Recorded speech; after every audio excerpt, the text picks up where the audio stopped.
Hello friends, in this video I will show you how to turn on mono audio on Windows 10 PC or laptop. So friends, to turn on mono audio, click on Start and type mono and press enter. So you will see this window.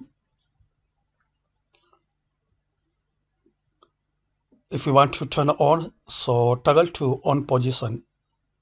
Here is the option, toggle to on position, slide it to on. That's it.